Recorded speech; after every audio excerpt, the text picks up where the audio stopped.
went from like, we're riding on construction sites and old farm paths to like, oh, there's actually places we can ride. And so if I were to guess, early 1990s, we had 0 actual trails. So 0 trails open to mountain biking. And then by the time CORA left the entered the 2000s, probably about 40 or 50 miles. I know around 2010 we were 60 miles of trails, because we started actually strategically looking like, well, how many, our KPI is how many miles of trails we have. That's one of the things that we should be looking at, increasing the number of miles of trails, because that access to trails, creates more users. So that's how we saw that. And so we started increasing the number of trails. And so from 2010 to now, we've almost, doubled that. So we're up over 100 miles. Yeah, 115 miles of trails. Okay.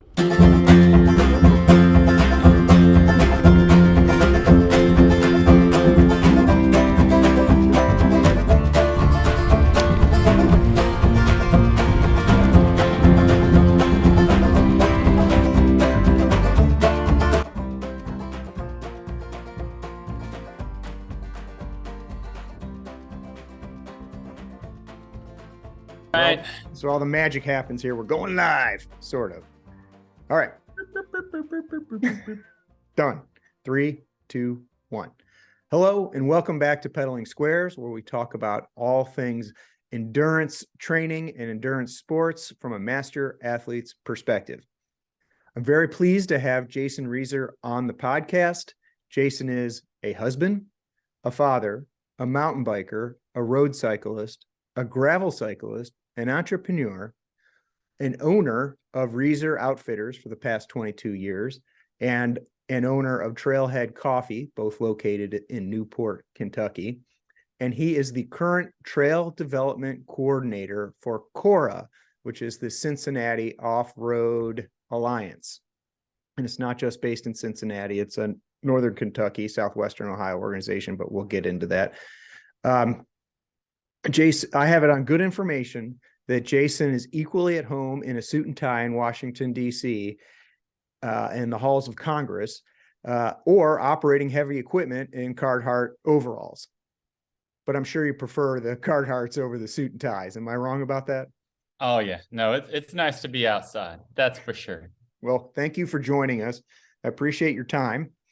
Would it be a fair statement that apart from your beautiful wife and kids, that you have dedicated your life to cycling in the cycling community here in Northern Kentucky in the Greater Cincinnati area, or am I overplaying the card? Oh, wow. That sounds like a very legal description of how I've, yes, sir. Yes, Your Honor. Yeah, so that's a lot of my life, from early age. Got into cycling, and my brother got into the advocacy world, trails, and helped me building trails. I grew up in the country, so we built some trails out in the woods, and then just kind of stayed with it. Got into cycling industry, bike shop jobs, and stayed in the world of cycling and outdoor organizations. So your journey into cycling started as a kid with your big brother, it sounds like. Yeah. So I'm the youngest of the litter. I have 3 older brothers. They were born in the early 1960s, and I was born in 1979. So we got a 15 to 18 year difference between us. So I'll take a psychological detour.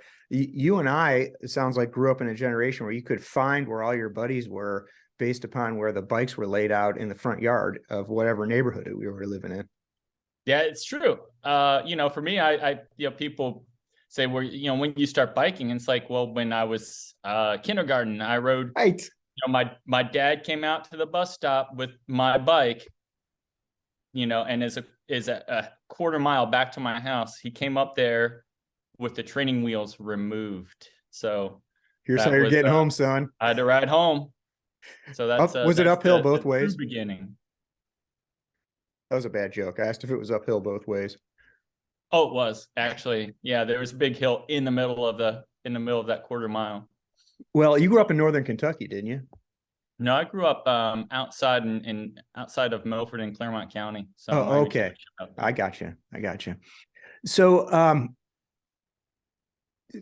I'm getting ahead in my notes here, but since we're on the topic here, have you always been riding a bike, or like some of us discovered a car and young ladies and took kind of a detour in your teen years and then came back to cycling, or has it been a constant in your life since you were a wee lad? Yeah. So no, when I discovered a car, actually I was still had my learner's permit. And sometimes I would have, I'd say, hey, let's go to a bike race in West Virginia or Indiana or Tennessee with friends. I had a Chevy Astro van. Oh, you can fit a lot in the back of that. Up.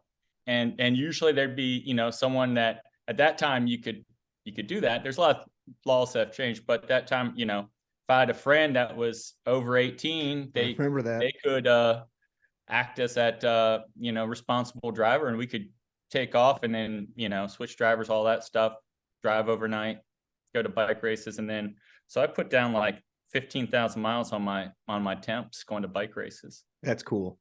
That's very cool. And it sounded like you started out mountain bike races, not road races. Yeah that would be mountain bike racing. So as far as your kind of introduction to the industry, you started out wrenching, didn't you? Yeah I lived outside of Milford, and would for a long time I'd sneak away on my bike. I didn't tell my folks where I was going. I'm going to ride in the woods, and I'd ride through the woods over the hill to the next road and then take off on my mountain bike. And I might ride to downtown Cincinnati and back without them knowing. But at a certain point, it's like I had the freedom to be able to ride from where I live down to work at Bishop's Bicycles, where I worked for Bruce Bishop. And wow. And spent 5 years. That's going back a few years.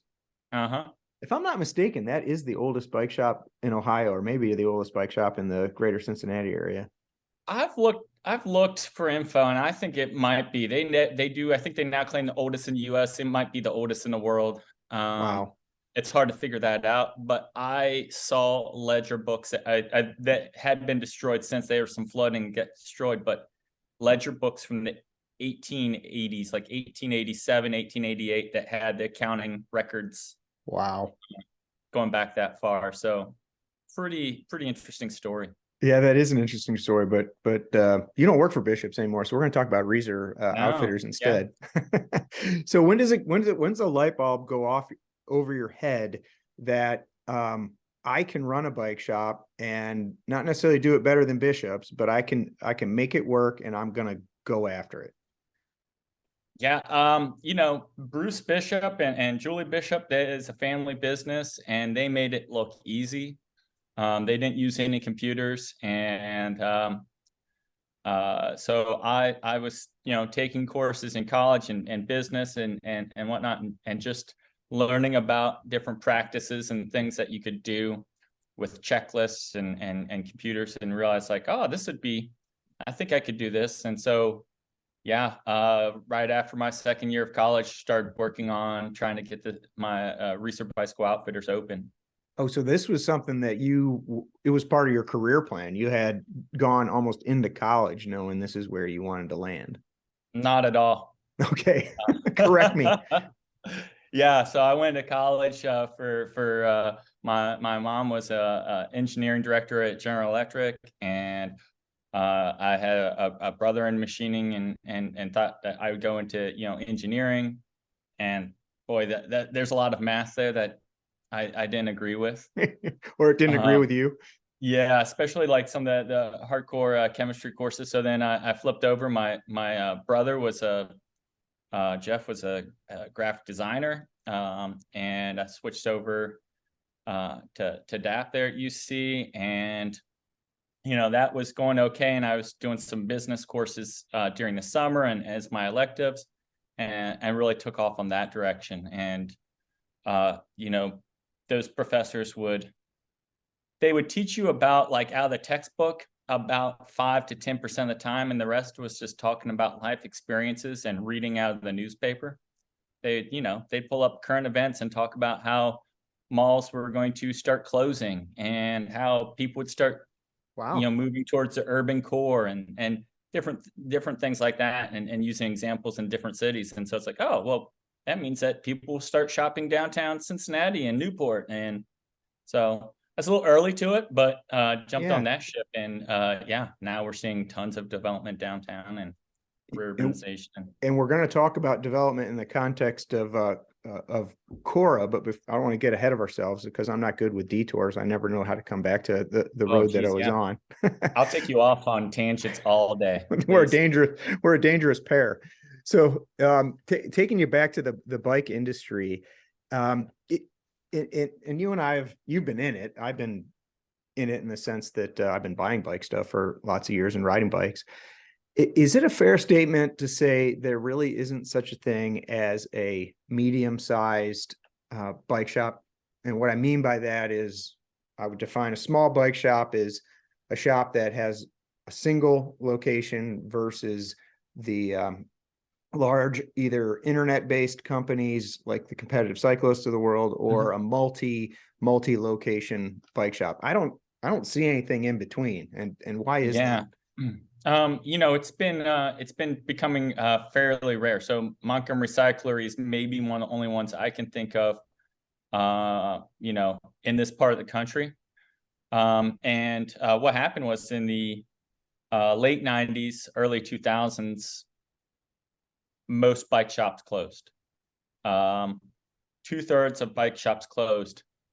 2/3 of those or more, and I'll go ahead and say that 80% of statistics are made up on the spot, but as long as you're approximately correct. Most of those that closed were stores that had multiple locations. They might have had 5, 6, 7 locations in one city.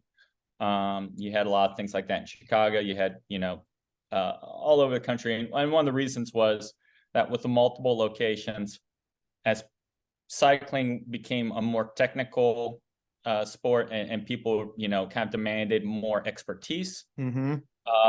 The way that those businesses were set up, were not necessarily set up around that. A lot of the people that worked in them were good at sales, good at, just taking a wrench to the same old bike that had been around forever and making it work, using the same principles. But when every bike became different and people, demanded fits and higher service and more expertise, for a lot of those shops, it crumbled. And so that kind of phased out, and the business continues to get tougher and tougher. And there's, it just requires more and more expertise as you go.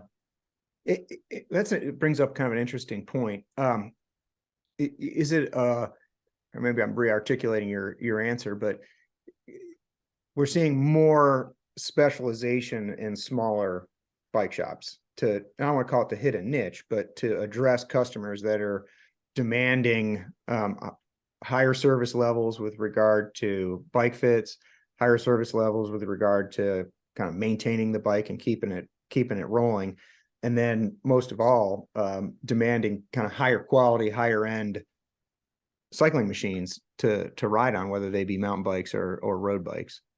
Is that what's going on? You're kind of narrowing it to, that pretty much nails it. I mean, people demand more. You can't just have a bike shop where the owner doesn't ride bikes per se. It's like right. People have to be passionate about it. Right. And that brings up kind of another interesting point, in that you don't see the Reeser Outfitters of the world, because you guys are becoming more and more specialized. It's hard for you to carry like a specialized Athos at one end of the shop, and then a little kid bike with training wheels at the other end. The folks that are shopping for the Athos are coming to you. They're not coming to you to pick up a little kid bike. So it's hard to maintain both ends I'm trying to be as extreme as I can, but both ends of the cycling lineup. Yeah, it is a little tough. I mean, I'm still, the person that's coming after Athos, if they're they have a family and say she's got looking at that bike, but then she's got a couple kids at home, which I'm going to go ahead and warn you. I have a kid at home right now. He has strep and the flu. So it's we have no idea what might become of this. You might have a visitor over your right-hand shoulder. Yeah. And we could take a timeout at any point that's required. We can take a kid timeout. This is I call kids, I think they're random choice generators. You don't know what choice they're going to make. It's going to be totally random. But tangents, where were we? I was talking about both ends of the bike lineup. It's tough to be a shop that carries kids bikes at the same time you're investing in the Athos of the world, or So we are seeing a lot more families getting into cycling, and so that does help that particular that dynamic. But for us to we carry like basic hybrids and fitness bikes, as well as those higher end bikes, and it's really because we want to provide that funnel. So to get people into cycling, you have to have a base. They're not going to come in and be like, that bike's $4,000, I'll take that. I mean, it's rare. They might have already run a couple marathons or some other sport before they got there, if that's the case. But a lot of times, they don't know how they're going to get into cycling, what's going to work. And they might, for us, we're in an urban area, so they might want something to ride around town. And the bike that best suit what their needs are would be, a hybrid, which, for a lot of experienced cyclists, they're like, oh no. But it's most people had their start somewhere. So we want to give them the best start possible so that they eventually become that cyclist that's either maybe they are just riding that bike to work every week or every day, or maybe they decide to, I'll try a gravel bike next. I'll try a road bike next. I'll try a mountain bike next. And so if they have a bad experience at the beginning of that, they don't necessarily, of course, I'm not saying poor customer service, but they walk into a big box store and maybe pick up a random bike that's not necessarily assembled perfectly.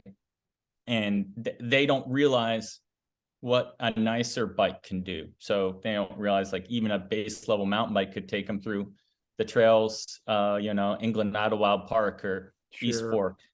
Sure. They don't realize that they could ride 25 miles. They don't have the ease of experience.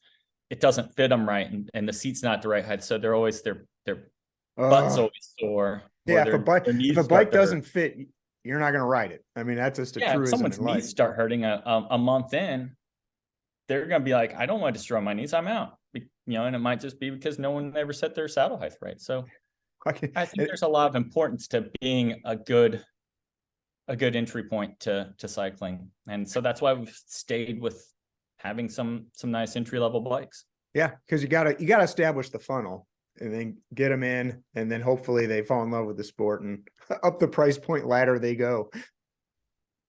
Not that that's what's motivating you. You're providing bikes at every price point for every customer, but if they want an Athos after they ride their hybrid, you'll sell them one. Yeah, I'm glad you're explaining that. No, it's the N+1. It's wow. I've had this experience. If I do, this other bike, and we're actually selling a lot more entry level gravel bikes, like the Salsa Journeyer, for instance. Sure. Really, a fairly super upright solid bike. Yeah. And if someone gets that, they can change the stem and make it a more aggressive bike that could maybe, with different tires, keep up on a pretty quick road ride. Yeah. They could put a little bit gnarlier tire on it and start, kind of run some easier, mountain bike trails, or just cutting through different parts on their commute or whatever, or right around town. So that's for us, we're selling a lot of gravel bikes, not because we have a bunch of gravel roads real close, but because they're so versatile. Yeah, they are a high utility bicycle. I mean, for sure, you get somebody that wants to be fit but doesn't necessarily feel like they have to hang on in an A ride. That bike hits it hits a sweet spot for a lot of uses.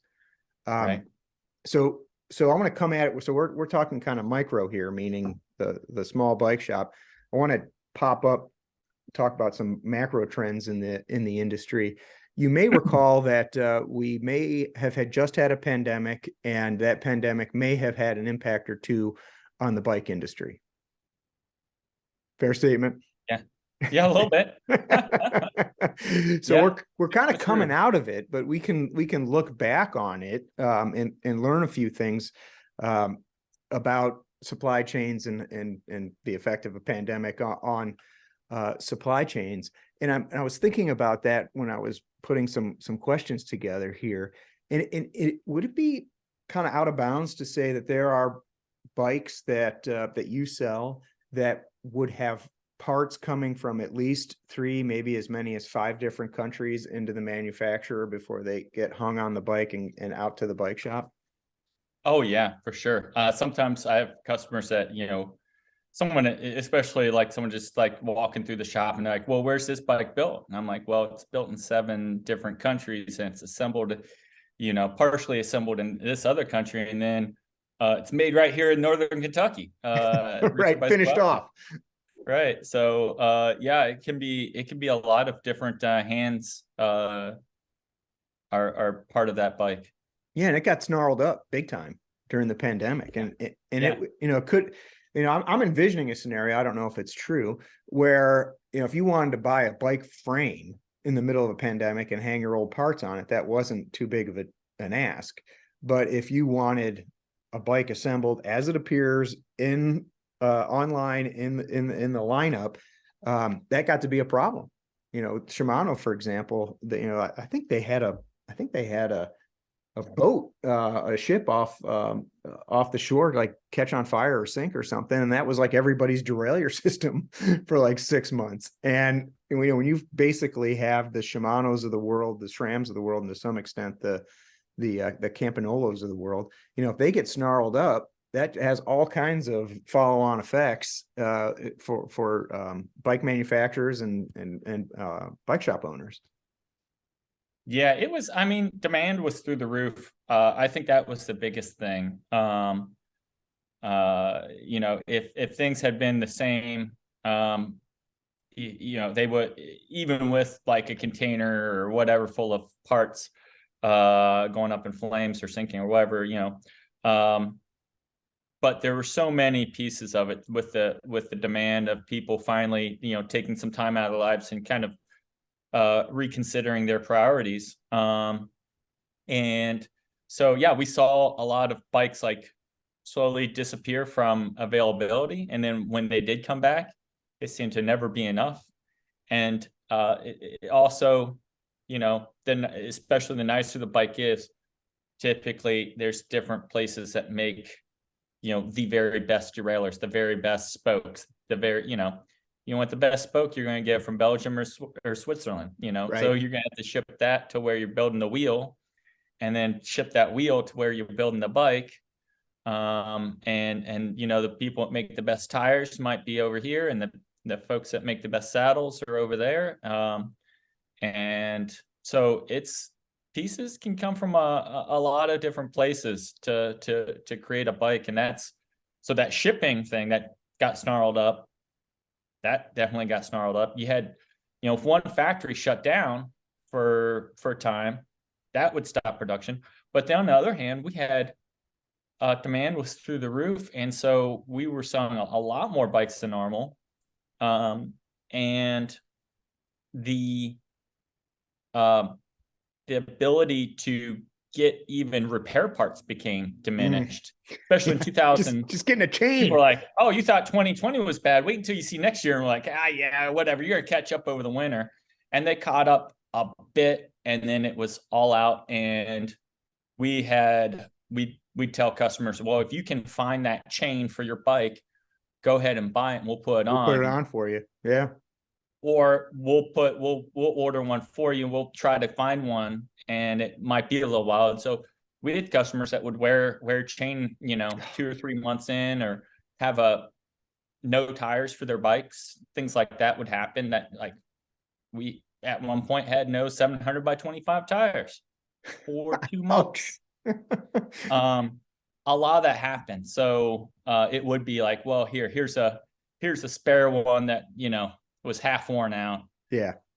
It doesn't match what you have. It's from someone else's bike. Wear this until it You was gotta- a lot of it. Felt like You got a black tire on the front and the gum wall tire on the back, and you got to be goofy for a little while. I can think of a handful of times that happened on folks, so yeah, that just being able to get parts, and that became a big deal, because again, the demand was really 4 or 5 times the normal supply. Yeah. You had a So, kind of a perfect yeah. storm there too of unanticipated demand, right? Nobody could predict that one of the outgrowths of I guess you could, but nobody knew a pandemic was coming. So no one knew to forecast this uptick in outdoor activities. Do you think we're coming out of it, or are you still seeing, not from the bike standpoint? Well, you can, kind of two separate questions there. Kind of question one is, where are we with bike manufacturers and getting bikes on the floor? And then the second question is, how are we doing on just getting parts like chain rings, for example, and rear derailleurs? Is that loosening, or is that still kind of tight? Yeah, it's still kind of tight. Some of the hardest parts to make, I think, are some road bike parts, and those have been. It's getting better, but to get complete road bikes is still taking a while, and that's been maybe the hardest thing to get. You can get some mountain bikes, but it's kind of a mixed bag of what's available. But a lot more stuff is becoming available finally, and people are coming out. One of the big things is people are coming out with their new models, because for a minute during the pandemic, you couldn't come out with a new model because Right. What's the point? The factories also are like, we won't be able to make as many. Like, if we have to figure out how to make this new product, like, Right. we're just gonna keep cranking your old product, or you can get out. Yeah. So Yeah. So going kind of one more macro scale question up. And this is my observation, and you can tell me if I'm off base with it. Two things happened in the last 2.5 years. We had a pandemic, and we saw the rise of Canyon in the industry. And if I'm not mistaken, one of the things that Canyon had going for it as direct sale to consumer bike manufacturer is they had one big warehouse that everything came into, and it eliminated a handful of the supply chain snarls that everybody else was experiencing. And we saw kind of Canyon shoot up, maybe because it was the only bike you could buy if you're buying a new bike, or Matthew Vanderpool was riding on one and you wanted to look like Matthew Vanderpool. So Canyon, ticked up over the last 2 years. And to my eye, the at least some of the big boys in the industry, by big boys I mean manufacturers, are looking at Canyon and saying, "Oh, we kind of like what they did there. We see some value add to our bottom line, so we're gonna chase that business model." Am I overplaying the card, or do you see shades of that occurring, or more than shades of that occurring in the industry? Yeah, for sure. I mean, there are always market pressures, real or perceived, and sometimes the people kind of panic at what they think is going to happen. But what we're seeing is that you have. I think there's a perfect storm of reasons that Canyon has grown. They have really cool looking bikes, and they're out there. They're getting in front of the right enthusiasts with the right messaging. But B, they have, I want to say, if you're trying to make the world's best bike with the newest technology and all the, that's the thing that became really hard to get during COVID, right? If you're using exquisite materials that were very rare, and you had to rely on one of 5 people in a factory that could even handle building a bike, for instance, that is that type of quality where the skill set is so high, there's unlimited production you can do with that. But if you take it down a half step or a step and make a bike that's pretty darn good, that's where we saw a lot of that. Like all the bike manufacturers were doing that. But I think that's where that's one of the reasons that Canyon was able to get ahead, was that they're not necessarily using the very best, but they're using stuff that might be 2 or 3 year old trickle down technology, Right. and it goes well, and it was available. So There's that. and I'm not going to say it's all in the bike, but at that point, having a bike is probably the more important part there. So so they were able to take advantage of that, and they were able to scale better, and they did scale. But that said, I've never really seen between the the direct to consumer brands and direct to market, and between that and going through bike shops or any other, I've never seen a large cost savings. There's always been something like a quality drop, Right. that, or something else that kind of makes up for that. I'm not gonna sit here and like badmouth and say like Canyon's not a good bike. It's a very good bike. It's just not that they're not trying to make the very highest, best bike possible, known to man today type of thing, where it requires so much expertise. And so backing off, they're able to do that. And really being able to get it out there has helped them a lot during the pandemic, when people were just like, I will take any bike, and they start searching online, searching. There's no bike shops. There's no bikes for local bike shops. There's no, well, I can buy this Canyon, or I could go for a run. Right. Those are your options. And I think a lot of people shop in price bands. Like they'll get online and say, okay, I'm going to spend between 4 and 6, or I'm going to spend between 6 and 8. And then they just shop in that price band. And at least during the pandemic, there were not a lot of bikes at those price points to obtain, especially from the big boys. Right. So we have this kind of what do we want to call it, lagging effect, where Canyon did a lot of things right during the pandemic, and the big boys are looking at that and saying, what sheets out of their playbook can we pull out? And now I'm seeing unnamed big boys selling bikes direct to consumer the same way Canyon was. But what that's taking out of the equation, and now I'm on a 100% support your local bike shop pulpit here, you're not getting a bike fit out of it. You're not getting a first-rate mechanic finishing off the assembly, and you don't have a pro fitting you on the bike. You're relying on some online equation to figure out if the bike fits or not. And I can say, and I'm 100% on my soapbox here, at my height and my leg length, I'm either a 54 or a 56. And I'm usually a 54 with a long stem, and I would fall in between those formulas, and I may end up with a 56 that didn't ride right, or didn't ride the way I want it to, rather than a nice tight fitting 54. Okay, I'm off my soapbox. But you're not getting those touches out of a local bike shop, kid gloves, depending on how much you're spending, and you can't escape that if you're Canyon or someone that's going direct to consumer. You still have to have people on the telephone that can answer those questions the same way an experienced bike shop owner or experienced renter would be able to answer those questions inside the bike shop. So that doesn't disappear. That's still an overhead item that direct to consumer has to address. Now, I'm not even sure I asked a question in there, but if you want to riff on any of the points I made, have at it.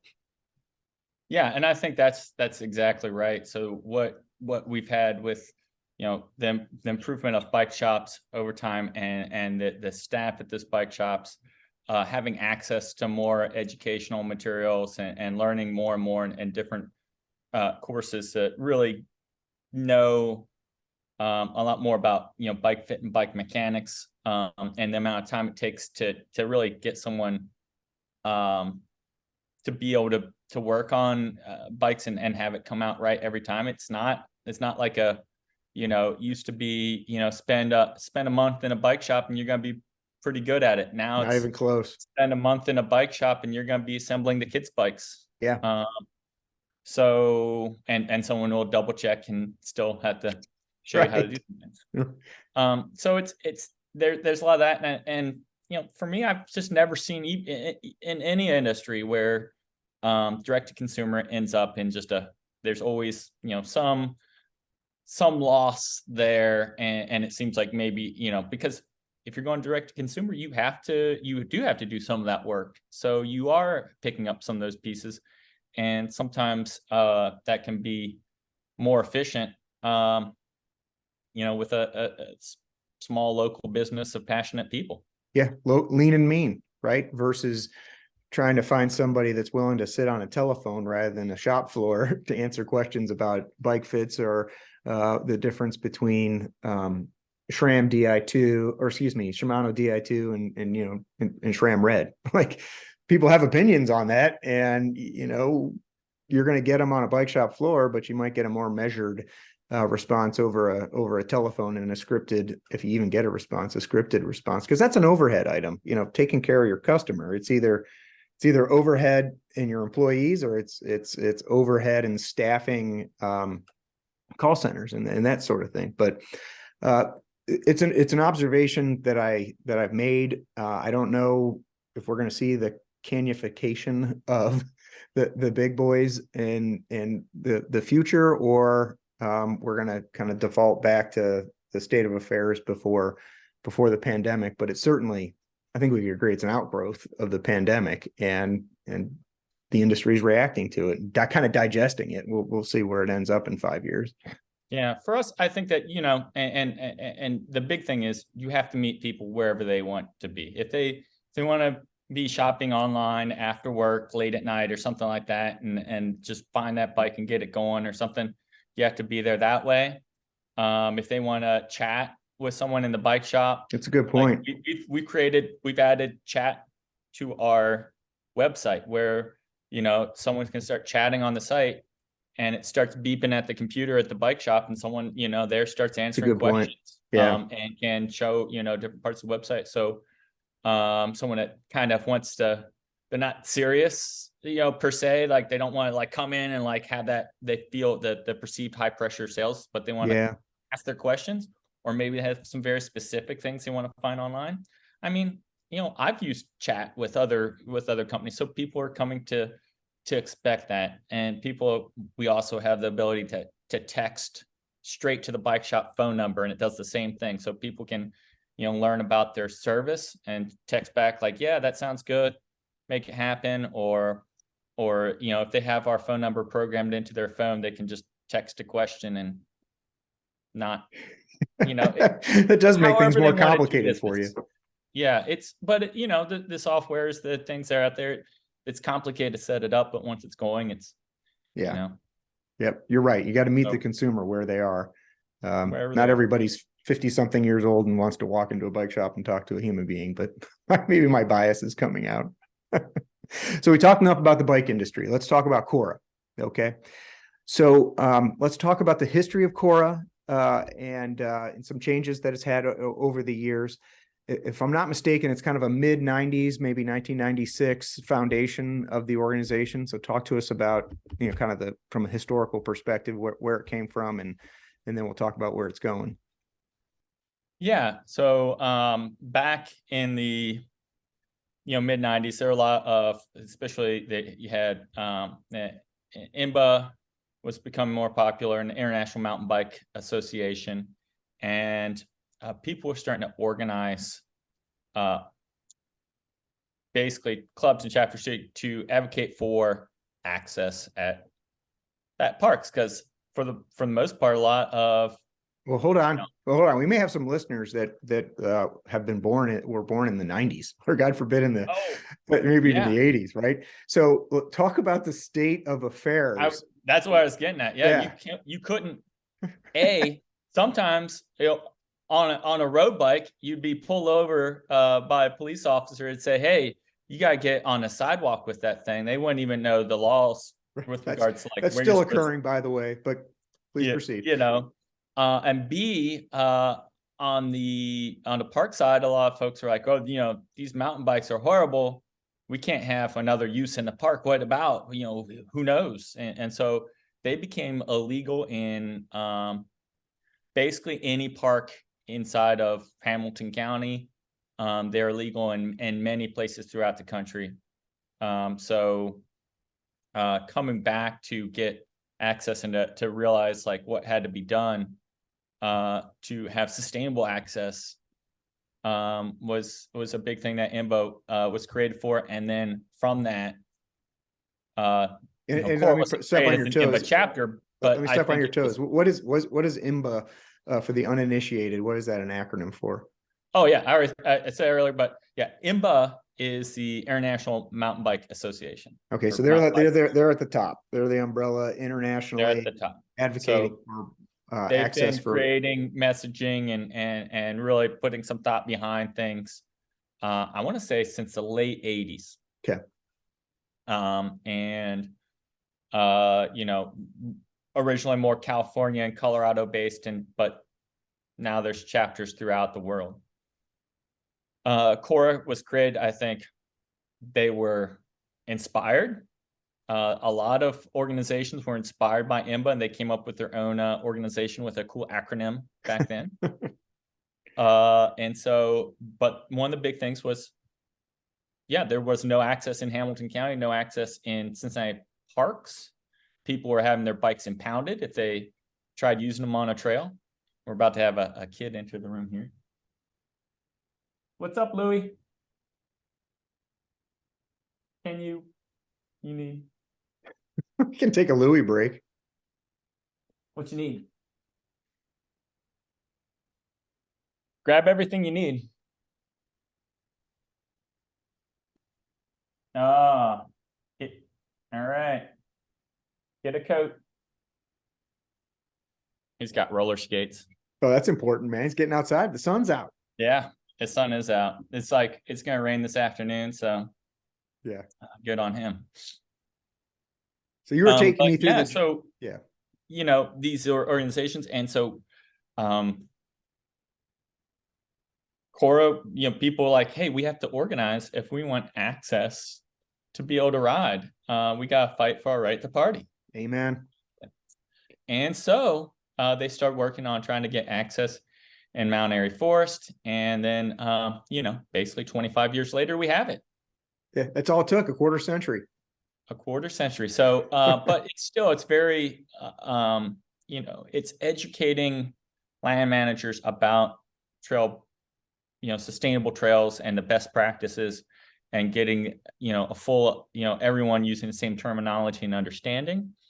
And it's also about, basically, making sure that, trails are built sustainably, and that we're not, like, people aren't making their own trails that are tearing up their woods and stuff. Sure. So it's a saying that's come out lately is that people don't need trails. The land needs trails. No, and that's because people, they'll make their own trail. People, you have 2 million people here in Greater Cincinnati area. They're like ants. They're going to go everywhere. That's right. If you don't give them a trail where they stay on it, then they'll figure out how to make their own. So talking about this concept of sustainable trails, because we want to kind of, to the best of our ability, concentrate these ants into certain locations to preserve the rest of the land. Talk to us about how CORA goes about, number one, educating what sustainable access looks like, okay, and then what CORA does to achieve sustainable access. So yeah, it's a lot of just public engagement. So we have trail stewards that we actually once someone's been involved for a while and shown that they want to continue to really be involved in organization, we'll help pay for them to get training, like full on training and a trail, building certificate and best practices. And that could be like right now they're doing like 2-week long online courses. It used to be a week long in-person type of thing. So that happens. There's several books. And so it's educating the people that are maintaining and building trails on the best practices to create trails that aren't erosive, and that to manage all the different users that might be on those trails. But it's also engaging the public to make them aware of what's available and what it means. And, some people might think that, for example, like mountain biking, it's like going to be a Red Bull thing where someone's like jumping off a cliff over their house or some big ramp, and they're like halfway in between, a dirt bike race so that's it's finding out like, oh no, we're talking about trails that, everyone, like people might be out there for a hike, someone might be riding their mountain bike, kind of ride after work. Someone, might be some of the easier trails. Someone has their kids out there riding through the woods and enjoying an afternoon. So it's aligning the expectations, what people's thought are with the reality of what those trails actually mean for the community. And who's articulating the best practice, the standards and the best practices? Where does CORA go to educate its folks? And then what resource are you presenting to land managers? Yeah, let's see. I have the book. I loan it out a lot. Here it is. Reach off camera. Come back. Is that the Bible of trail maintenance? This is the Bible. It's about I don't know, 10 or 15 years old now. But it's called Trail Solutions, and it was work between some of the best practices that had been around for a long time, like going back to 1930s Civilian Conservation Corps, and going from that on, basically working with the U.S. Forest Service and creating, a nice overlap of these sustainable techniques. And this is like almost 300 pages, 265 pages of those. And there's actually 3 or 4 other books that are related that they've made since then as well. So there's a lot of information, a lot to learn, and that will get you going. And and then it's just practice to really put it in and figure out how it works. And when you're let's just call a spade, excuse me. When you're doing the hard work of behind the scenes hard work of trying to make a particular trail available to mountain bikers, trail runners, hikers, you're doing that hard work behind the scenes. Do you have light bulb moments where you're working with these land use managers and when you're able to articulate that IMBA has standards, it's got a almost 300-page book on here's how we go about doing it. We're not just trying to willy-nilly gain access so we can tear up your trails. Do you see light bulb moments, or is it kind of a long slog in getting the kind of the gatekeeper folks to give you access? Yeah, it really depends. Some folks are, they have their light bulb moment and they move on. Some people have a light bulb moment, then they come back. And there's still an uneasiness until you really establish a relationship and they get to see more and they understand it completely.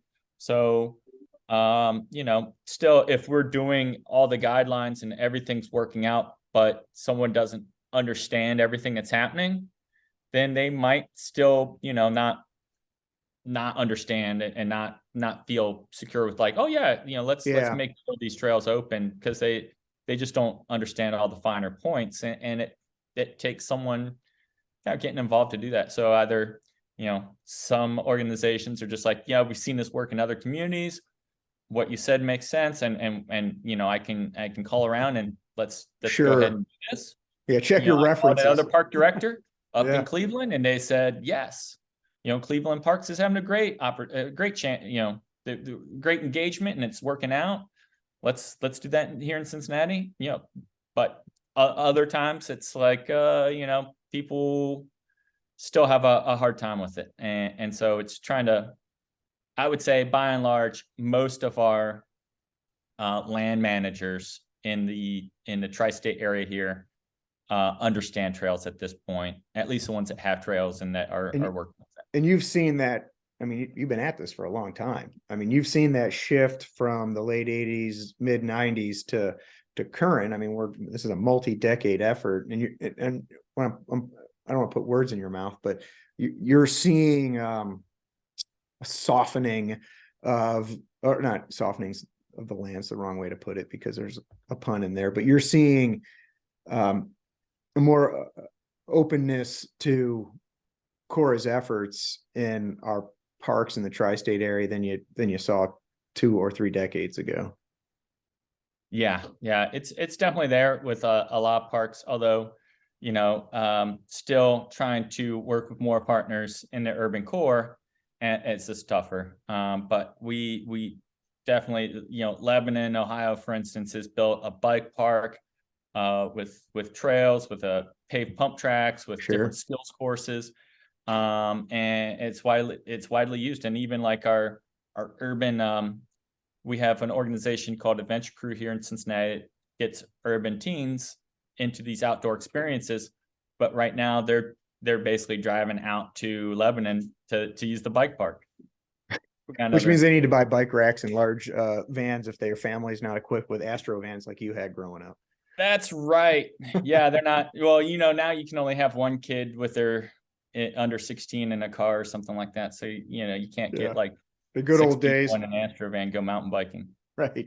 The heady halcyon days of mountain biking in the late 80s and early 90s. So I want to shift the frame a little bit here from gaining access and that type of advocacy work to funding.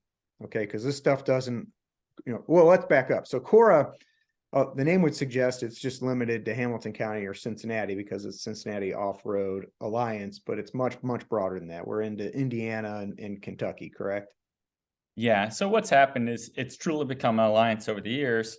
We had a crew in Northern Kentucky called, Northern Kimba, Northern Kentucky Mountain Bike Association, and then it came NKY Trailblazers, and that ended up, actually combining with CORA during the time of DeVue. So as we did all the work at DeVue Park in the about 2008 to 2010 range, we combined there because there's a lot of the same volunteers, a lot of the same people, overlap. The amount of work it took to make those things happen. It's just a lot of people. So it's the strength in the combined group. So we have that. We also have these different parks that are, throughout the tri-state, state parks. So all the way up to Houston Woods, where, basically working together, it made fundraising easier. It made finding the crews and having the communication about events easier. And we were able to make a lot more happen quickly by working together. And so, over the last 20 years, you saw everyone kind of come together, and it took a lot of communication, it took a lot of outreach, it took a lot of we're all in this together just to make that happen. But now, the success has made it so that we're able to keep growing even quicker. And how many members do you have? Right now we're about 520. Okay, that's a solid number. So the funding side of this, I know you've gotten on an airplane and headed out to Washington, D.C. in suit and tie. Talk to us about what kind of lobbying efforts you're engaging in, if they're funding efforts, what those look like when you're in the halls of Capitol Hill. Back from a Louis break. Before our break, we were talking about funding efforts and getting on airplanes and heading up to Washington, D.C. Are you up there doing advocacy work that also bleeds into funding, or is it access work? Tell us what you're doing when you're in the Washington, D.C. area. So it's both. Yeah. It's, going up there, it's not just going myself to DC. It's, it's a whole, and a lot of organizations do this, but League of American Bicyclists, they have, their annual, I don't know, summit or whatever they call it up there. And basically it's a lot of, you end up learning from others, sharing information and best practices and different seminars and stuff, seeing what's been done. Well, there it's like seeing what's happening around DC and some people that are making programming happen around that city. Also finally meeting a lot of the people you talk to with Zoom and phone calls and emails and being like, oh, you're the person I asked about how you did X, Y, or Z. Because a lot of folks think that we're like living in a vacuum. We're not. We're reaching out to people all over the country about what they're doing, and they're reaching out to us, and we're you see something cool happen. It's like, how did you make that happen? How can I get your playbook there on so fill in the blank, that success? is literally, that's 80% of what's happening in DC. Okay. The other 20% is putting on a tie, and then you going suit and everything, getting ready with a spiel and going in and talking about how important trails and active, access to active transportation, different things are to communities for folks that might be making, they might be figuring out a bill on, say it's a transportation bill, and they decide like, well, this is a $1 trillion transportation bill. How much are we going to put into it for cycling or trail, like gravel trails through parks that connect from point A to point B? And it's like, well, hey, can you get like just 1% of that to go towards, or 0.5% or anything?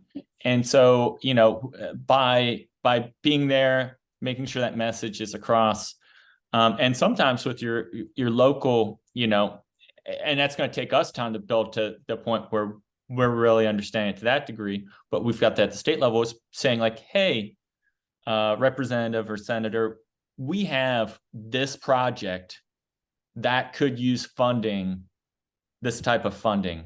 And so that's why A, we think it's important that you approve that funding, and B, that you might try to make sure that the state is able to get some of that so that we can finish this project. Because this is, when you do this work, it might seem very esoteric up there in Washington, but this is where it's going to hit the road here in Greater Cincinnati. So we had, different projects. We talked about the Mount Airy Skills Park that engages, kids and gets them into the outdoors more. We talked about the 4th Street Bridge in Newport, how important that is as a connector between two cities, and as a big state route there. And that was, a couple years ago. So it's reaching out about specific issues and what they could help fix for us. And does that goes on at the state level, what you're talking about, and it also goes on at the local level? So it goes on at the federal, the state, and the local. So you have to have touch points at all those places. And so you really, and it builds up over time. And again, it's one of those things that you have to practice at to, and learn, you learn who people are, and you get to know, these representatives better. They get to know you better. And so you start to know what their concerns are, and you're able to speak to those. You're able to like match up projects with things that they have their interest. Yeah. Well, let's face it, you're fighting for a seat at the table, because that's what you're doing as an advocate, is saying to these legislatures that control the purse strings, hey, you got to release a little funding for us mountain bikers and trail runners and hikers, and here's the benefit to doing that. And that's a tall order. Yeah, and we have, and some of our conversations, I think, for them are more interesting than some, the regular stuff they're dealing with is just, people trying to redraw the food pyramid and whatever else. So they're kind of bored of that. So for them to sit down and talk about some fun stuff is great. Yeah, you are probably a welcome change up there. Yeah. From your average lobbyist, at least. So talking about we've talked about kind of gateway issues or access issues and funding issues, the funding doesn't just occur at the local, state, and federal level. There's private money that you're chasing down, and regular folks like us are able to donate.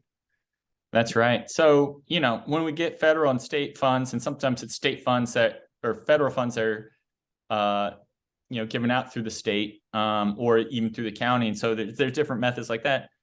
Those funds come with, a lot of strings attached. Definitely a lot of strings. They can drive up the cost of the project, but a lot of times there's, things that, they might make a project better, but they might increase your project by 50, 60% in cost. But then if they pay for 80%, then it's cool. But they typically only match like either 50, 75, 80%. Yeah. And so to have a local match, that money has to come from somewhere. And so a lot of times we're looking for, local funds, or we're looking to different foundations. So we actually, grant writing is a thing that I've been doing as well. It takes a lot of time. It hurts my brain. They ask the same question 6 different ways, 7 different ways. Yeah. You can't just cut and paste your answer from the previous one. You try, but then they mess it up. So yeah, even year after year, it seems like they change their questions just enough that you have to redo everything. And so but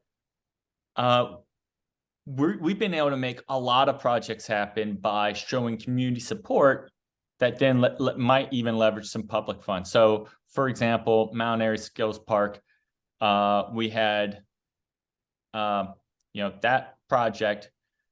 They want to make sure that it's kind of a far end of that Mount Airy Forest. There's an old restroom from the 1930s up there. They call it Comfort Station. And then there's a little building, like a overlook building at the end of the park. They wanted to, as part of the project, they wanted to make sure that restroom was ready to go. So if people were using the bike park, they could go to that restroom. Yeah. So that was $150,000. And then they wanted to make an ADA path from the parking lot, through the bike park or around the bike park, all the way down to that overlook.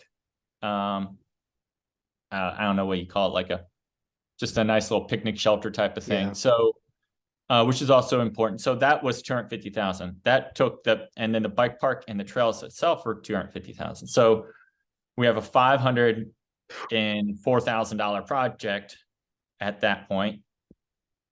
The only reason that the city decided that they're going to give that funding for the comfort station is because they saw that, we had volunteers that gave over 3,000 hours building the trails on the other side. So, by hand, that was the first thing. Like, we got to see there's community buy-in. We got to see there's community support. Someone's going to help us, keep this happening. Well, it gives you credibility that you have that kind of hours invested in the process. Right. Leveraging that credibility. But then we start bringing in funding, and that shows another aspect of community support. So we had foundations, like the Outright Foundation that gave $10,000. We had, a number of local people that might have given $1,000, $2,000. So some rather large personal donations. Yeah. And some corporate donations. Then we had a lot of people that just, gave, funding during our Trailblazers Ball. So we had a fundraising gala that raised funds towards that bike park.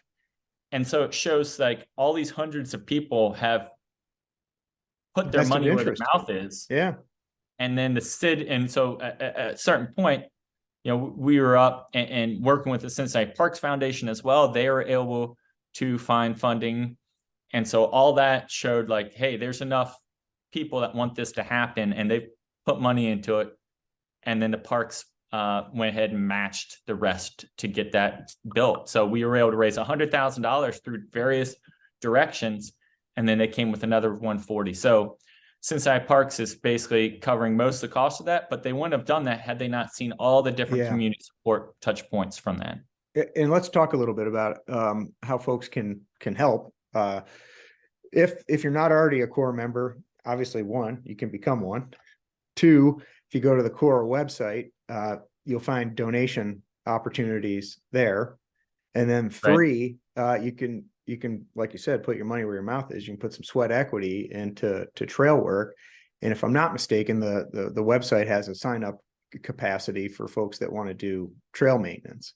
So it speaks to the importance of doing that volunteer work, because it's not just, opening up your wallet. It's demonstrating to policymakers or decision makers that the cycling community, in particular, maybe it's a wider swath, is very invested in the process, and it makes it easier to kind of loosen up those purse strings for those decision makers. Okay, so we talked about access. We've talked about funding. Let's talk about some of the successes that the parks had, or excuse me, that CORA's had within certain parks. Tell me about how many, if you know, how many miles you started out with in 1996 and how many miles we have as of today. And if you have to spitball it, that's fine too. I honestly don't know. I remember, I started into biking and we used to drive to different bike races and they were usually pretty far away.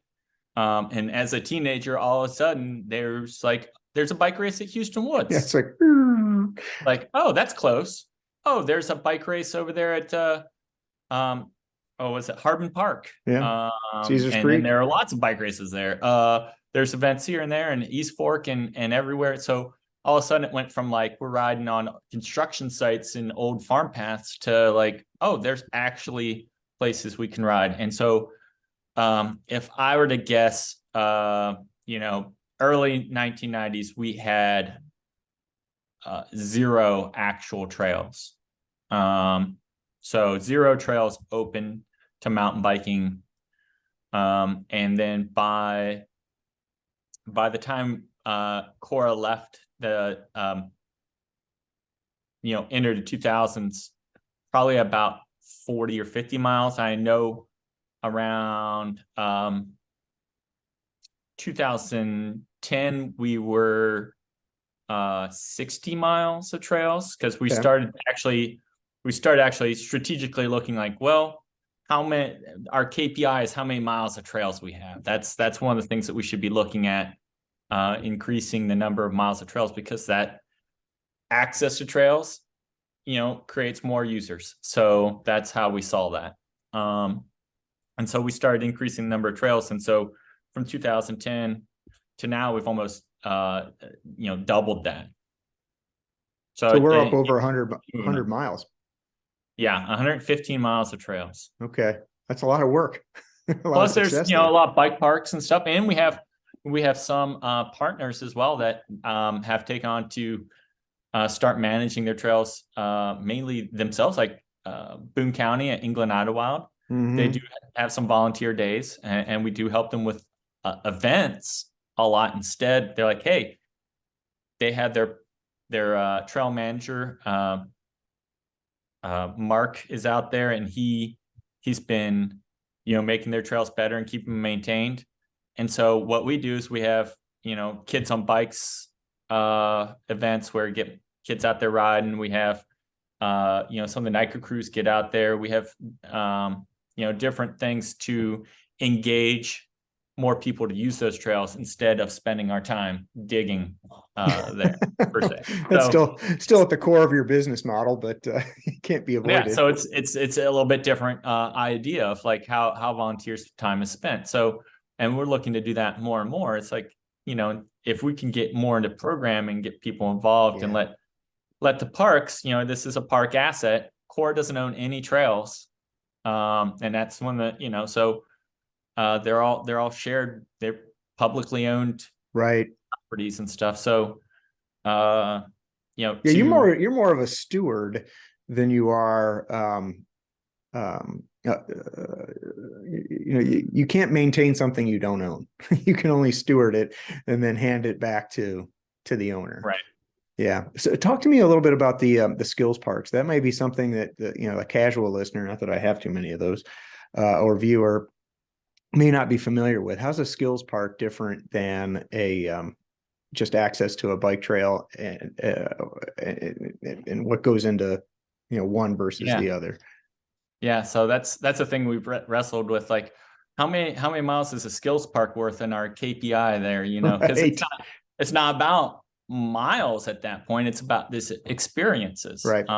And so, but the big thing is that we've been driven to the idea of, and this is kind of drawn about from a couple sources, but the Outdoor Industry Association came up with a stat that they're more into tents and boating and bass fishing and everything else, camping. They're into every outdoor pursuit. So it's the whole outdoor association, of which cycling is a tiny bit of that. But they're like, what's the number one thing, number one indicator if someone's going to be active in the outdoors as an adult? And they figured out that is, if as a kid, if they rode bikes, that meant they're going to remain active their whole life outdoors. They're much more. Wow. So we're keying into that with other community partners and saying, okay, so that means we need to get more kids on bikes so that they remain active. They go into the outdoors and have all the health and well-being and fitness that comes from that. So now we're looking at these skills parks more and more, and they're not limited to kids. Adults can use them to enter the sport as well. It's not like, you have to fit under the limbo bar to get into the bike park. There's no one over 48 inches high, but it's a great place for people to enter outdoor activities, to enter the sport, for kids to be in any outdoor activities as an adult, but also adults to find a place that they can, I don't know much about mountain biking, but I'll practice this. Yeah, right. It creates a comfort level for somebody that maybe isn't, inclined to jump right on a mountain bike and start ripping. And to define it, which, I'm going to go ahead and say, I think most of your listeners probably know a lot about cycling if they're probably full-on mammals, but, it's a set of like obstacles that are progressive. So like, you ride over a small log or almost a stick, then ride over a bigger log, and then ride over a bigger log, and to learn the skills to do that, or a little drop or different things that you might see in the woods. And it's about building that lexicon of skills that can then be transferred over. And tell me about it, man. I mean, that's a real thing. If you're in a mountain bike race, trying to catch guys on the ascent and then lose them on the descent is a losing race strategy. But it's, the guys and gals who, either through a skills park or just getting out there and doing it, there is a real advantage to racing mountain biking when you know what you're doing and have a high comfort level descending fast or ripping around corners, as I've experienced as racing not very good mountain biker. My strategy of catching them on the uphills and losing them on the downhills. There's a lot to be said for not crashing as well. So learning the skills to, stay upright. Yeah. 100%. Makes a big difference. That's a fascinating statistic. If we take anything away from this podcast, that one of the number one indicator for enjoyment of the outdoors later in life is whether you are on a bike as a kid. That's a powerful data point, isn't it? Yeah. So that's it. And that was one of the recent studies. They release a study, I think every year. During COVID, it might become every other year, but they probe into it a lot.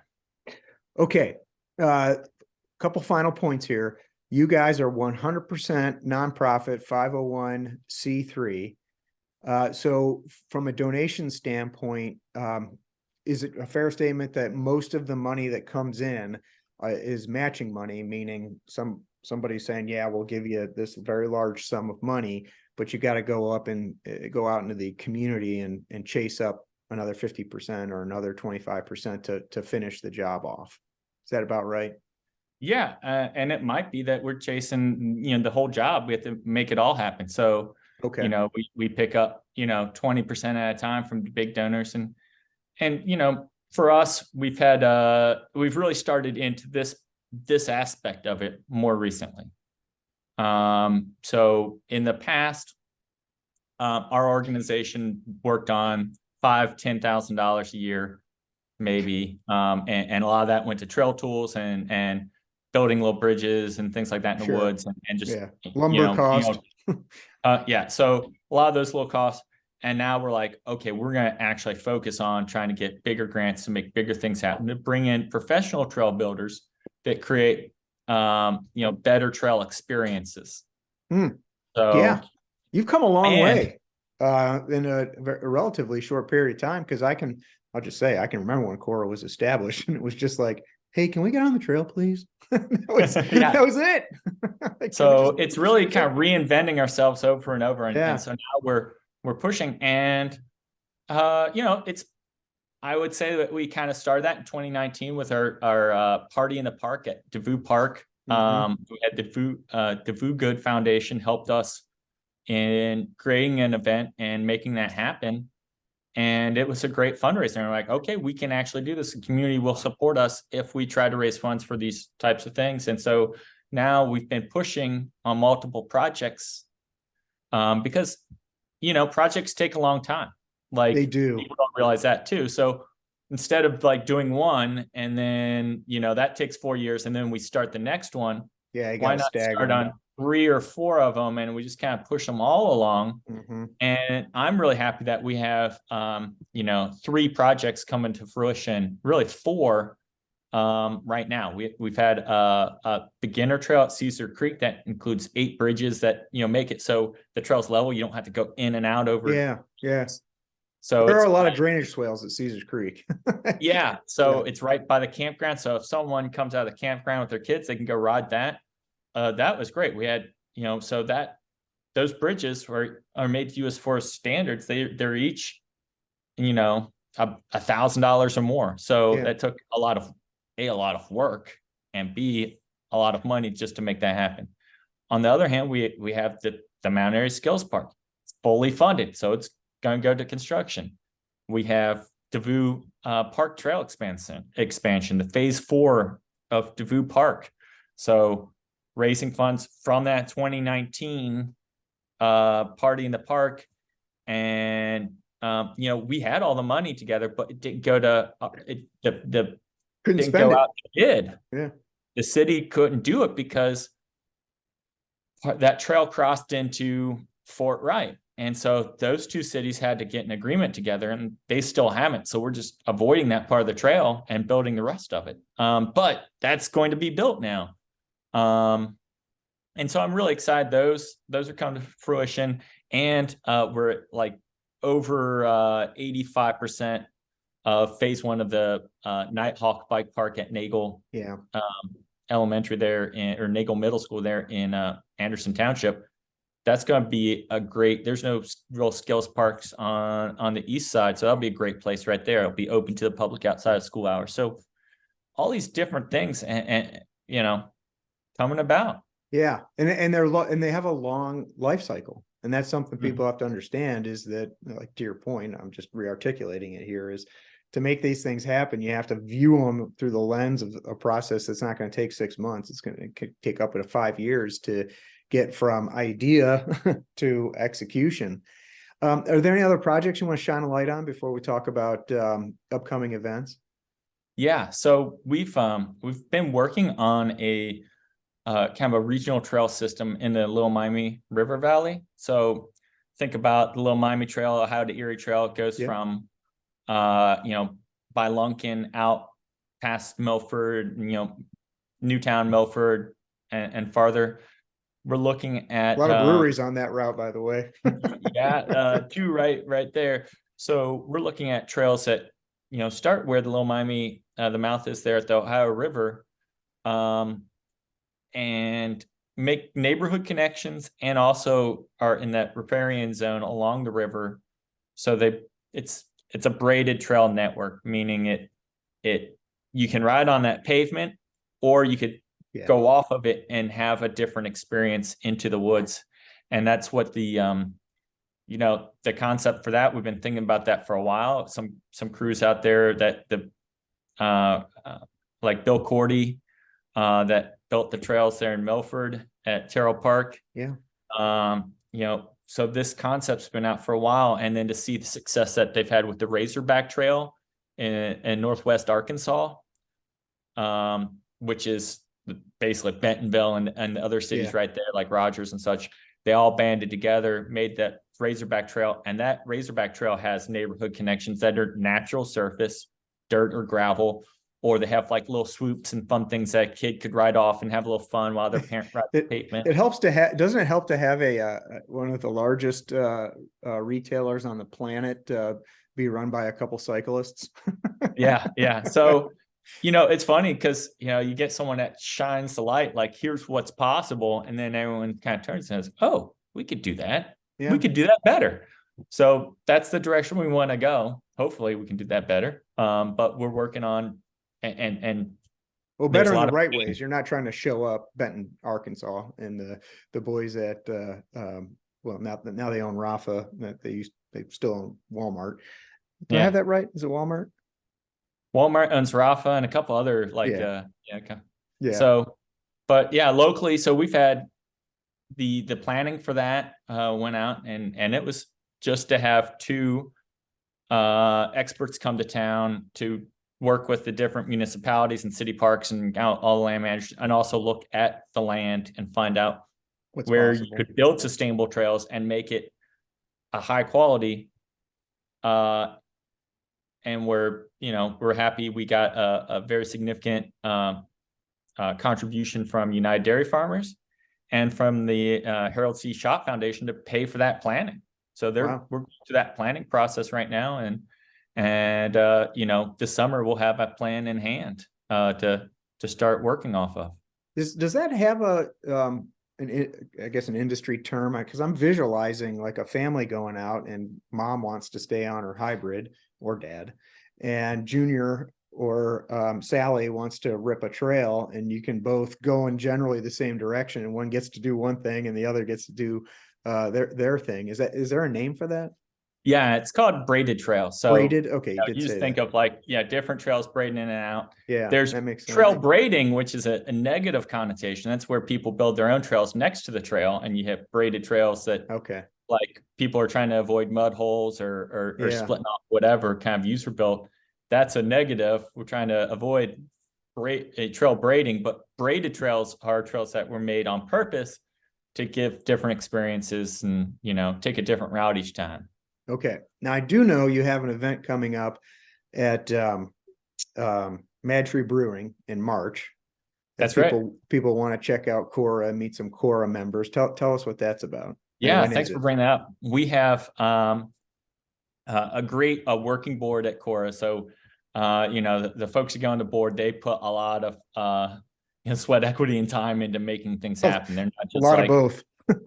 voting on things and everything. So we have the CORA Bike and Trail Expo coming up at Mad Tree Brewing.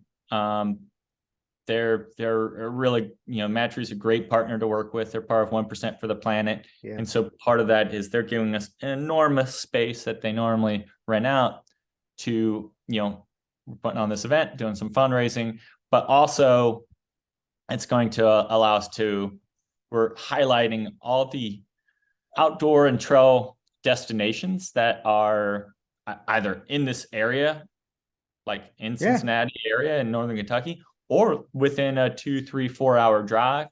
So highlighting the experience you can have around here in the outdoors, trail destinations, but we also have, different equipment and gear, gear. That'll get everybody in there. Beer and gear. Yeah. So check all that stuff. So it's going to be a cool thing. And when is it? It's March. 60 different exhibitors. What's the date on that? I can look it up while we're March 11th. That sounds right. That's what I was remembering. Okay. Anything else from a fundraising standpoint or events that will be occurring in 2020 that are already on the calendar that are 2023 now? Excuse me. We've moved 2023. Yeah. Still catching up. It's going to take me more than 4 weeks.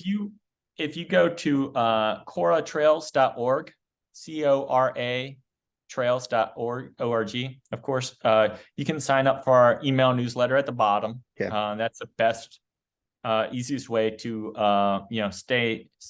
find out what's happening. We send out an email weekly, and then from there, you can also, if you want to join or donate, you're able to. But just to get engaged and find out what we're doing, I think is maybe one of the most important things you can do. And that's just signing up on that email list, and we'll fill you in. If you're a Facebooker, you can go on to Facebook, but we found, Facebook's very distracting.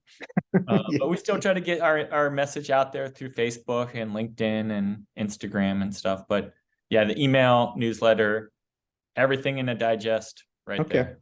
All right. Now, lightning round. Okay. First bike. First real bike or first semi-real bike? So I'm going to move my shades real quick. I started with a Nishiki Bravo, which was the $145 Nishiki, is the most basic nice bike you could get. Is it steel? It was 1020 steel, so very high tensile steel there. Nishiki made some nice steel bikes, by the by. No, this was not a nice steel bike. This was pretty basic, but I upgraded it and got as a 26-inch hybrid, got some nice tires on it, and that's when I was like I think 12. So all right, next question. Favorite bike? Favorite bike? Yep. Oh man, I've had so many neat bikes. Like they were my favorite at the time because hopping on them and the performance and everything. That's a cop-out answer. Like, wow, it blew my mind. Like a bike could do this. And so I've had many favorites. From mountain bikes, I used to have like a steel Bontrager, and then then I went from that to a Yeti 575, and just the versatility of that bike, being able to put different tires and change the stem length, and it becomes a whole different bike. I've had, a BMC. Yeti was kind of a cutting edge mountain bike in the day. I mean, that was the gold standard, and a lot of innovation went into those bikes. Yeah, they still do. But they, back then it was like, there's a huge gap, that's what I'm getting now at. There's like, there's a lot of great bikes. Yeah. And they make a really good bike. But then it was like, nope, that's it. So, Yeti, I had BMCs, I've had, the Specialized Tarmac. My first, nice Tarmac, it's different. Ripping up the road. I sound like a pro racer on that thing. It just like speed skates as it went down the pavement. So just lots of fun on different bikes over the years. Do you have a dream bike? A dream bike?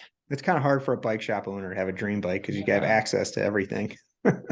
Yeah, at some point, it's a lot about the souvenir bike, the thing from the past. It's like, oh, if I had that bike again, it'd be fun.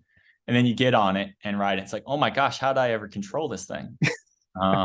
Right. It's funny like that, but the memories that can't come with a bike, I think, are priceless. And that's poetic. That's a good point. All right, 29-inch or 27.5-inch? It depends on what you're doing, but I have given up on trying to be cool on a 27.5 and catching big air. Okay. I can't get gutsy enough to do it. All right. That's a fine answer. Mountain bike, Shimano or SRAM? And can you answer that question without offending one of your suppliers? Geez. Yeah. Chip from Shimano, I'm sorry, but no. So yeah, they're both great. I think the electronic shifting is the way it's going, and Shimano hasn't done wireless yet, and they need to. They do. SRAM has the win there. SRAM's always kind of push things. They might have had a product that sometimes needed lifetime warranty or a big warranty and a no questions asked warranty. But it was nice when they did no questions asked warranties. I can remember Shimano followed suit, and said, okay, we're also going to, whatever it is, we're not going to always blame the customer. Like, what did they do wrong? Right. So, I got blamed by an unnamed manufacturer for sweating too much and ruined a shifter that way. But I'm not going to go into any more detail on that. Yeah. Being a bike mechanic and the sweat and salt that you find is one of the grossest things. It is. And I'm one of the grossest. All right. On road bikes, Shimano, SRAM, or Campy? Oh my gosh. I loved Campagnolo for so long, but too. The Italians are finicky and rough people to deal with. I'll tell you, it's whatever it is your fault every time with the Italians. No, you're stupid American. It's like, So I cannot, I've had thinking back, some of the highest performance bikes I've have had like Campione Super Record or Record, Yeah. and I loved them. Something But happened when we went from mechanical to electronic, and Campy just, I don't think they kept up. Oh no. Oh no, you're Oh. out. All right. Right in the middle of the lightning round. All right, give me 1 second here. Oh. All right, now it's focused on me. We're kind of back in the Batman cave here. You see you see the angle? We're just gonna live with it. All right, we're back. All right, the All rest of right. the lightning round here. Locally, favorite trail. Oh, we didn't go. We're doing. Did you do Shimano? Oh yeah, sorry, I got distracted What was myself. that? Shimano, SRAM, Yeah, Campione. so if we could almost break that question down to mechanical and electronic. Oh no. Like I So think when you go yeah. mechanical, Campy was well in a lot of ways lights out forever. And my humble impression is that they haven't followed suit and kept up with SRAM and Shimano on the electronic shifting, but that's just my impression. Yeah, Campagnolo through the early 2000s, they were the bomb, and it just worked so great. Although every time you rode, you had to readjust your limit screws somehow. They just rattled out. I put Loctite on all kinds of stuff. But yeah, I love the way that Campagnolo worked, and some of my best performing bikes were Campagnolo equipped. Now, I have bikes with the SRAM axis on it, and it works so well. Yeah. And so, it shifts kind of before you know it type of thing. And so I love the electronic shifting there.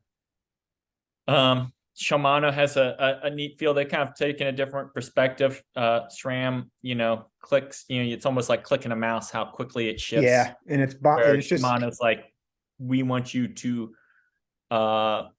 purposefully push the button to shift.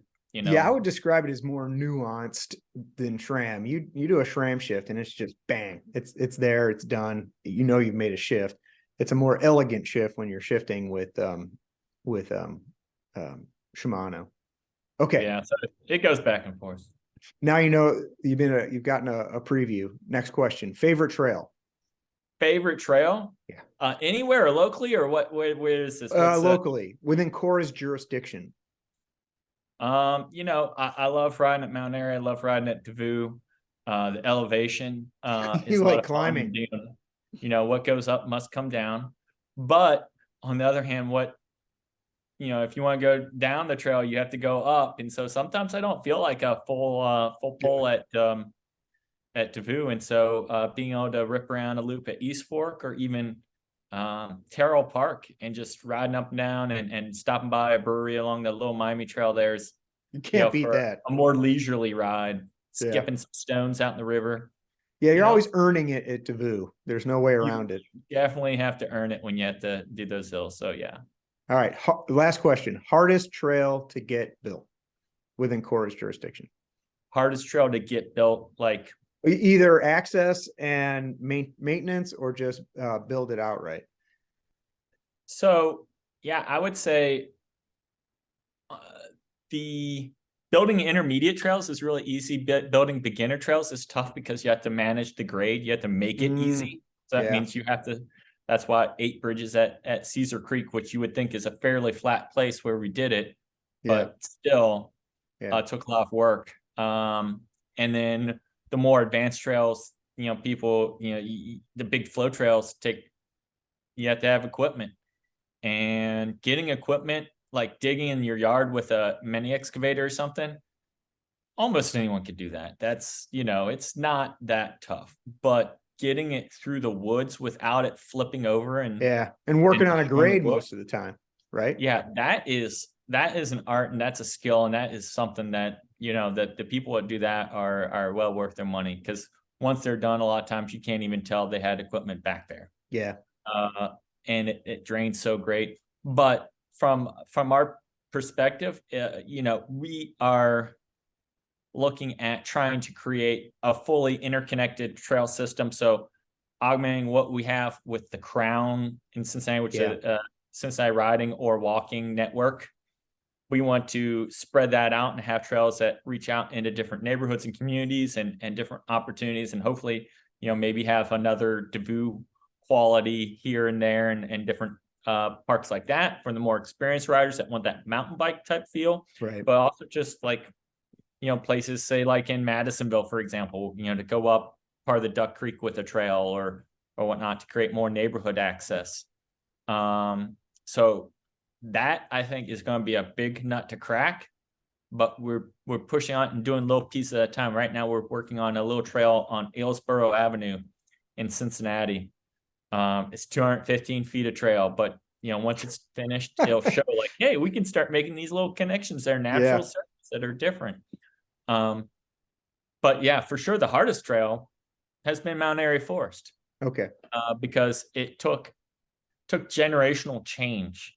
So people that were in charge actually had to change to people that are more open to saying, like, had to change generations. Yeah. So folks That's said, a good no, answer. we can't have people on bikes in the woods. What are you talking about? Yeah. To like, oh, well, yeah, I ride bikes. The people that are now on the park board and parks directors are like, yeah, I've ridden mountain bikes. They're pretty cool. Right. Yeah. Well, that goes to show all the hard work that's gone into CORA's original vision. Right. And then Mount Airy kind of illustrates that. So it's always, it is, people want to like, why are you trying to do so many things? It's always this gentle pressure. It's got to be polite. Applied, right? Yeah. That's the saying goes. That you just kind of keep the pressure on it, keep pushing the trails forward, and eventually the things fall into place. And sometimes it's aggravating. You want to cuss somebody out and you want to blow up, but as long as you keep a cool head and you're just like, well, we'll try again tomorrow. Well, you're the right guy for that job. Yeah. So thank you on behalf of all trail users and mountain bikers in the region. I know how much time you put into it, and I know that because we talk separate apart from podcasts, and I know it's very nearly a full-time job for you. Maybe thank you, and I thank you for all the time you help us out with different aspects. I'm happy to do it. You never know what the questions are going to be. Like, oh, can we have trails? Well, does our insurance allow trails on our property? Well, you don't, so it's insurance has a way of informing a lot of people's decision-making in life. It does. Liability and insurance. Well, that's always like the person that's playing devil's advocate. That's one of the places they can go. Like, I don't know. What about the liability? It's like, well, recreational trails have no liability in Kentucky or Ohio. So, right. Yeah, I'm sure you've got that memorized at this point, but it's an easy out for somebody that doesn't want to think about access. It's just like, somebody could sue me, so let's not do this. Right. And so that's why, turning to you and saying like, hey, I know an attorney that, knows a lot about liability. They used to be insurance and they work in the different things. So let me give you an expert to talk to. And so they're able to speak with you and have all their hard questions answered. I think it's helped us out a lot in the past. So we appreciate that. Yeah, I'm happy to do it. Okay. On that note, let's end it with number one, a thank you to you. And then number two, if people want to get a hold of CORA, I know you gave it to us during the podcast, but maybe the website and the Facebook and the Insta at the very end.